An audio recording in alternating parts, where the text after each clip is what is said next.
All right, here we are.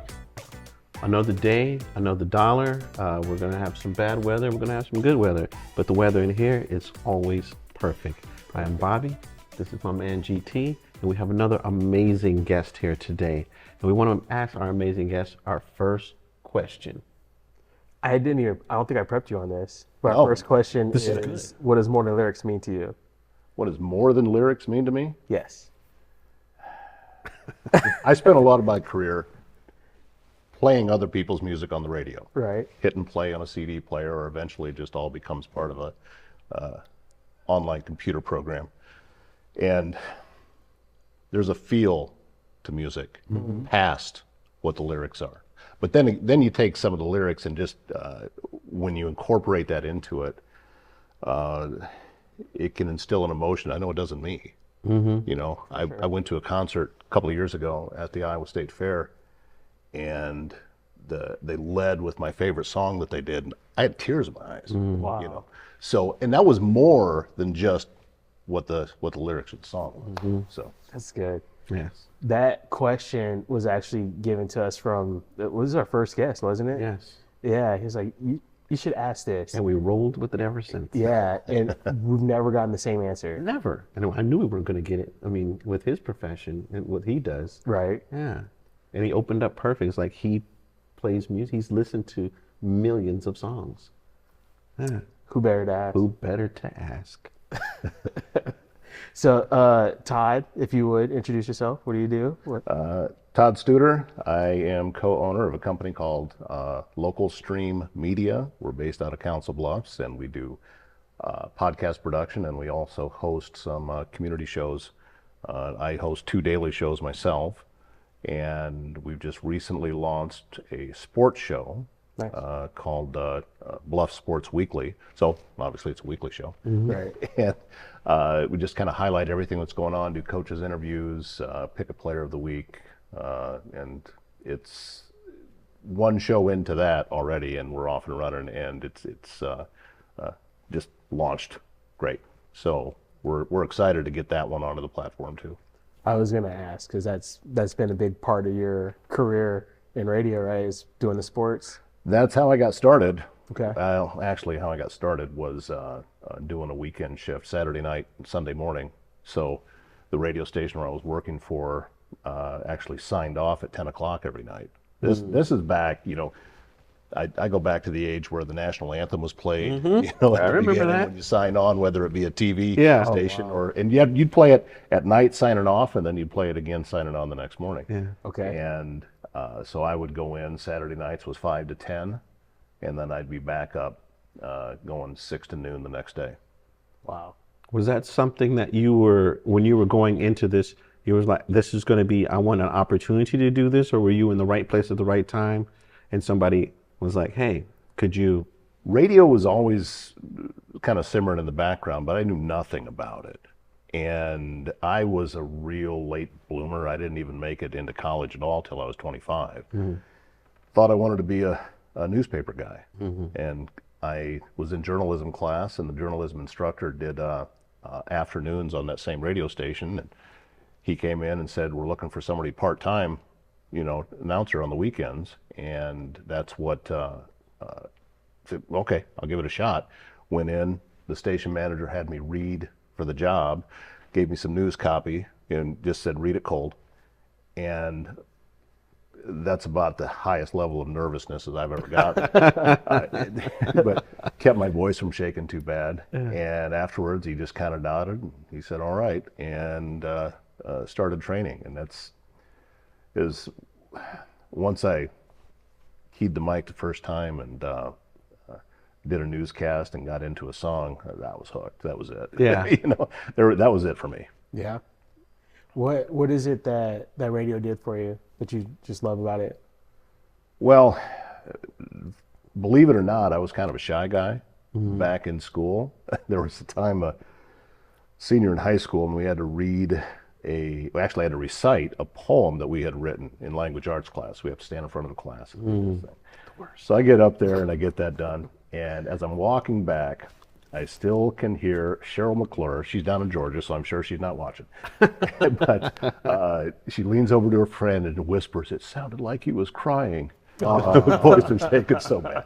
That's where I used to be. Now I've stood in front of 15,000 people and introduced a band, and it doesn't bother me at all. So what it did for me was prove that, look, if I can do it, anybody can. I get that I have the mechanics of this voice. I get that. It's a great But voice. listen to the radio. If you listen to who's on the radio, that's not typically, you don't get the traditional announcer voice like I have. Right. It is more the guy or girl next door kind of sound. That's what most of them go for. It's just a matter of having a little bit of confidence and sitting down and getting used to talking into one of those microphones. Right. I could see him, like, if you're on a date and he's just back there and he's just like, Commentated. yeah, like he's narrating. Oh, man. That you're looking at your menu and he is like, and Bobby looks pretty nervous right now. Like, and she's over there and she's like, who is this guy with you? He's like, oh, he's my narrator. Oh, man, it would be, I'm seeing a new business idea right now. He's here to set the I'd mood. hire him. That would be awesome. Narrate my date. You were talking before the show about how you used to go and listen to your old sportscasting. Yeah. That's an interesting concept, I guess, for me, because what I do, I started with the Humble Kings as a radio show, podcast, and then also with my music. For me, it's really important for me to go back and kind of critique myself. Really, I'm looking at how do I look on the camera? What am I doing? Am I saying like too much, or do I look uncomfortable? I've talked to people who are like, well, I don't want to look at myself. And I heard it before, like, if you don't want to watch yourself, why would other people want to watch you? I guess it's kind of the same thing for radio. I don't know, your thoughts on that? Like, I think it's important. I think that it for somebody that wants to get into the industry, and we can talk about why I wouldn't recommend that, but Yes, please. needing to you need to know what you sound like, and you can't always tell that from how you were live. Yeah. With what I do now, which is, I host podcasts, I produce podcasts for other people, and some of the shows that I do, I'd have a guest cancel at the last minute, but I still have a show to put out. Right. So I come up with something just to do on my own. And when I get done, I'm thinking it's not any good because I was just there for going through it. But then I go back and I'd listen to it and I said, okay, that worked. And that's the important part. You can't, it's like tasting your food. I mean, if you're cooking dinner and you don't ever taste it, how do you know if you got everything right or not? I have kids. Well, that's true. Get them to take that for it. I just look at them. For me, that's one of the best parts of cooking is you just get to sample it as you go. Yeah. And then you're not hungry by the time the meal's done. Works the same way in radio, only it's just slower. There you go. Because I would do a ball game and go back and listen to the game tape the next day, and I said, all right, that was good. Oh man, that was horrible. Right. How many times are you going to say that word? Yeah, exactly. Which in the industry you call it a crutch, which you just keep going back to the same thing over and over again, and it'll happen without even realizing it. I still do it on occasion, so I'm spot checking myself to make sure that I'm staying where I need to.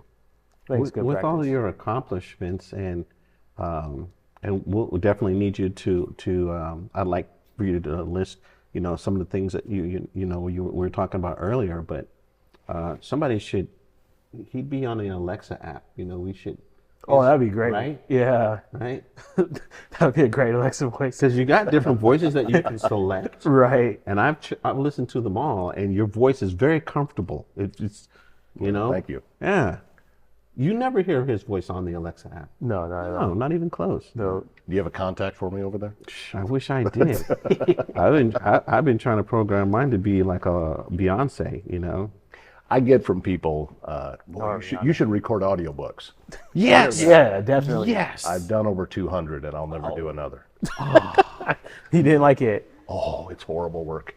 It is horrible work. You have to lock yourself into a position on the microphone. So I was using I was using an RE20 microphone, which typically if you see those big silver cylindrical microphones at radio stations, that's what those are. And you just kind of have to have it right here, so in coming off the side, so the plosives don't hit too hard. Right. And keep your volume steady. Yeah. Mouth clicks is a problem for me, which when you're really up on a microphone, you can hear them in a very quiet setting, and you have to get through everything clean. And if your breath gets off a little bit, so you're talking about, you know, some of these books are kind of long. Yeah. So it is brutal. Do you have to do it all in one setting? Well, no, you can't. I was just saying You can't because hours. It'll destroy your voice. Okay. So I can actually listen to.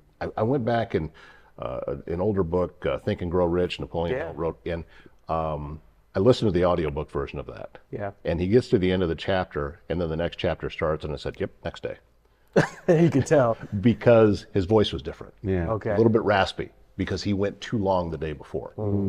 My personal limit when I was in it and doing it every day was 15,000 words, which sounds like a lot, but that's only about an hour and a half of finished audio.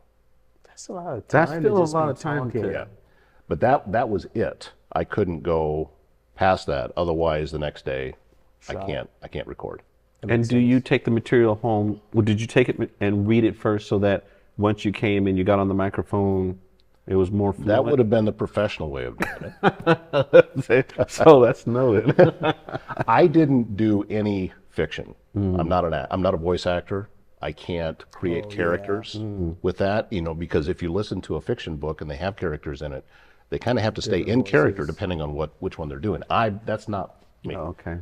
I was doing nonfiction and a lot of short little self-help books.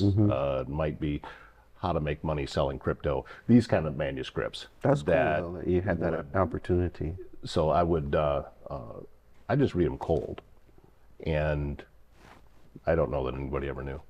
So. I'm curious, going back to the radio, because I did a little time with the radio.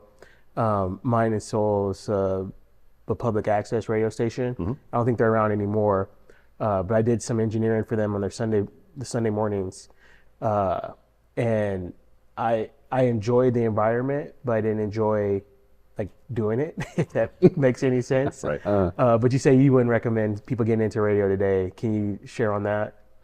All right, well, this is going to be my opinion, and those who are currently in the industry will strongly disagree with me. Okay.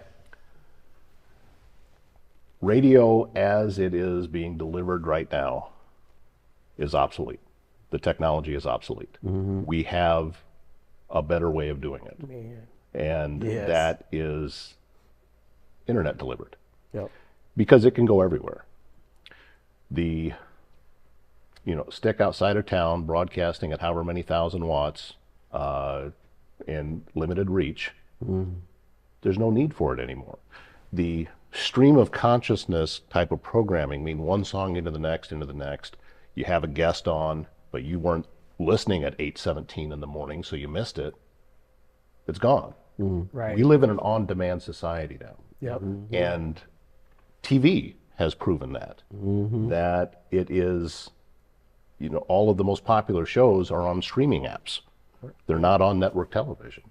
The only thing that I see with network television still hanging on is live sports, or live events that people want to watch as they're happening.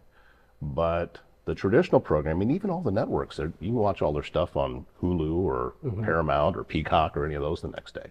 So it's really not an industry that has any longevity anymore. Ask anyone under the age of 30 if they ever listen to the radio. None of them do.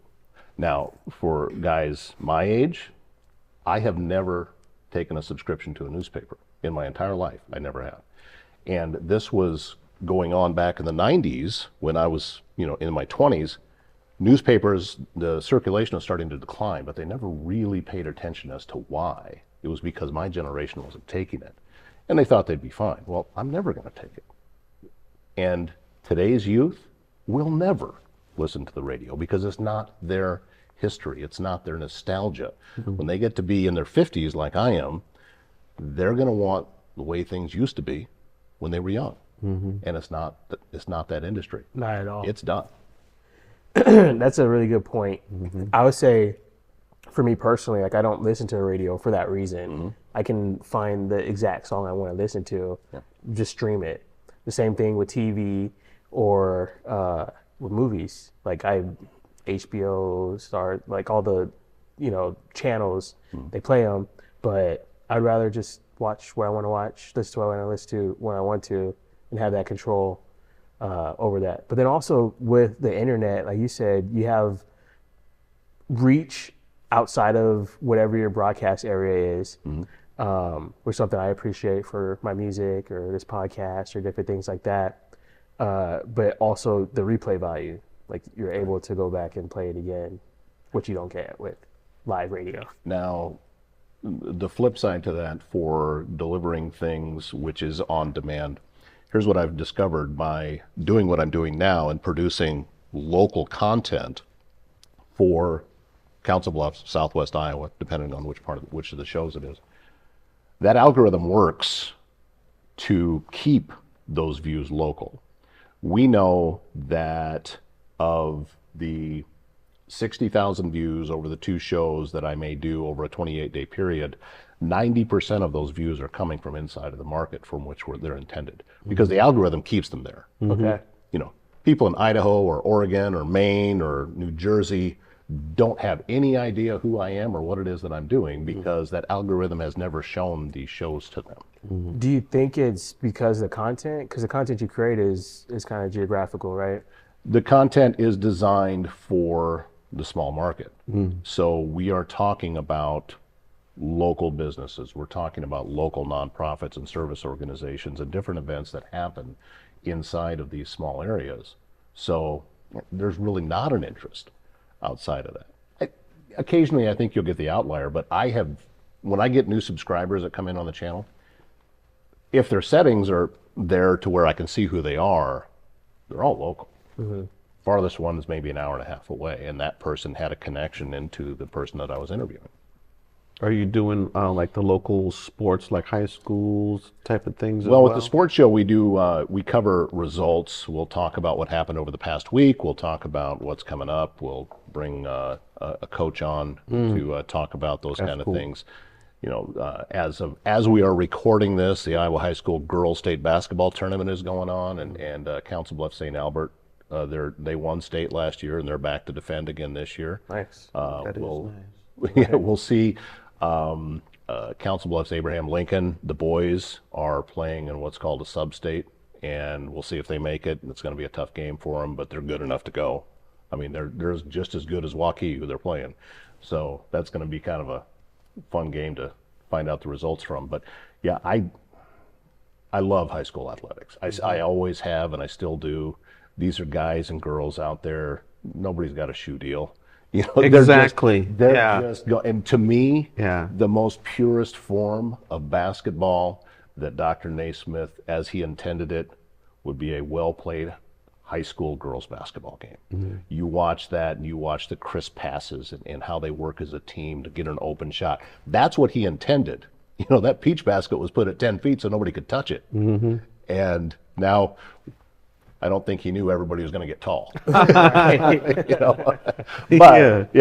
I'm just saying that for me, that's just the purest form of sports. Yeah. Is at the high school level. So I like the iceberg concept, right? Like what people see of you is only just like a small fraction of like your whole world. Wedding coming up, right? Yeah. When? June 27th. June 27th. That's exciting, man. I'm excited for you. I appreciate that. I never thought that I'd be going down this road again.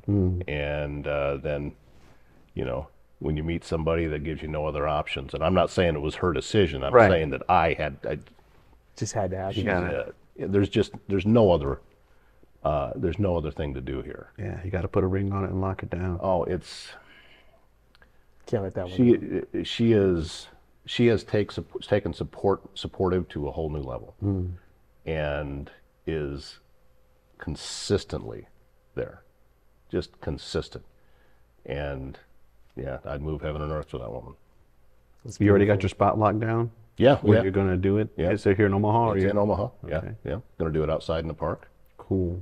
which that park was actually the location of our second date. First time I kissed her was in that park. Here we go. And we got the space to be able to do the wedding. That's awesome. So romantic.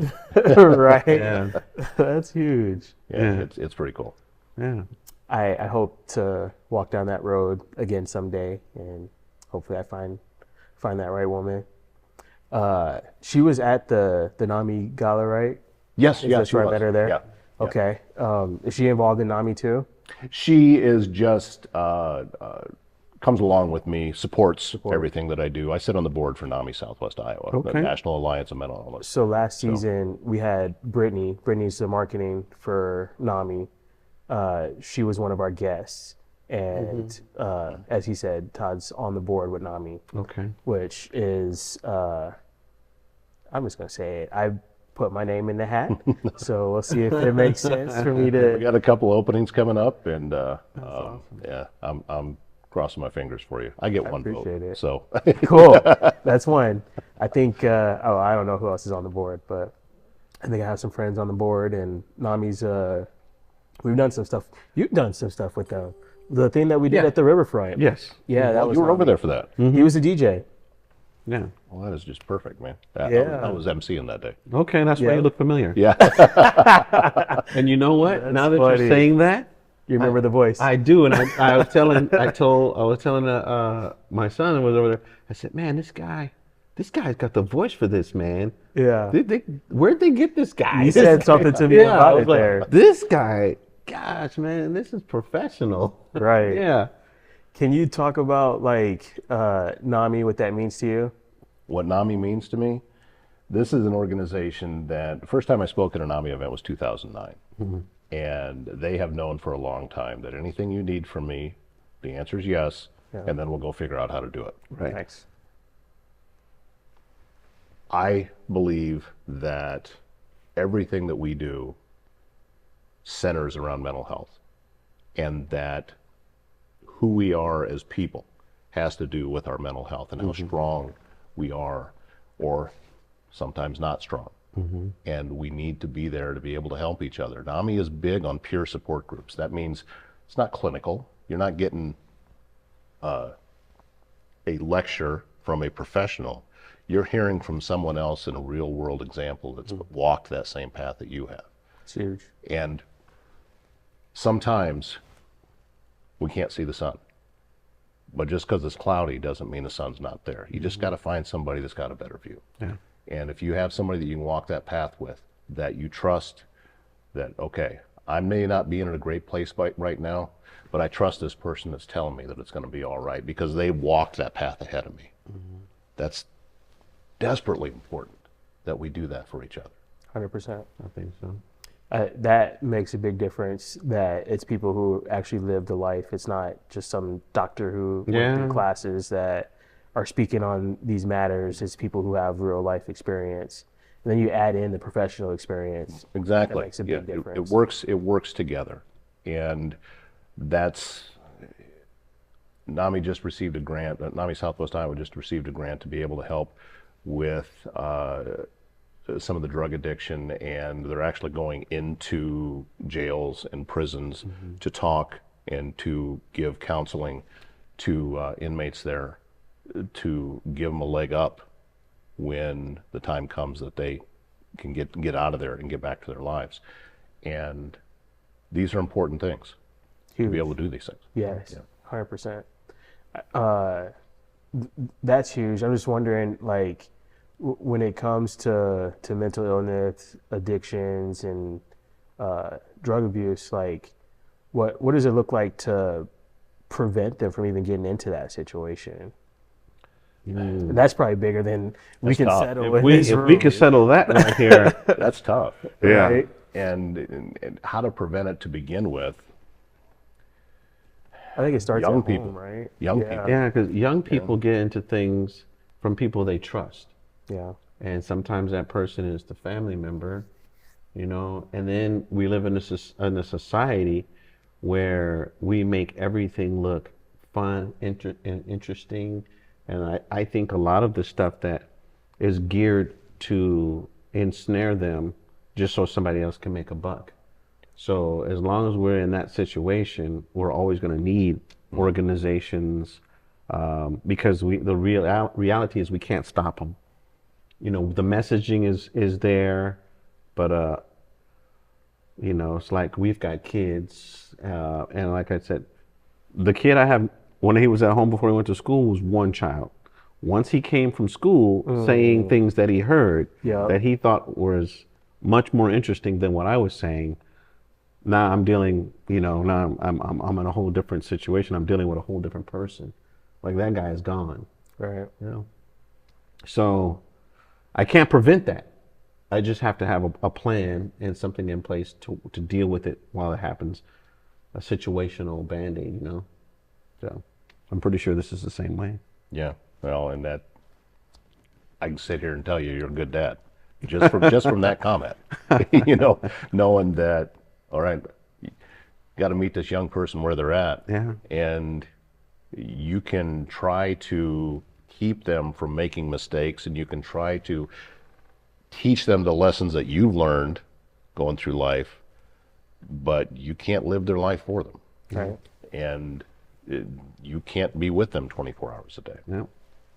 Well, we only got like 30 seconds left. And with that, you can go ahead and you're free to tell everybody what you got going on in the future.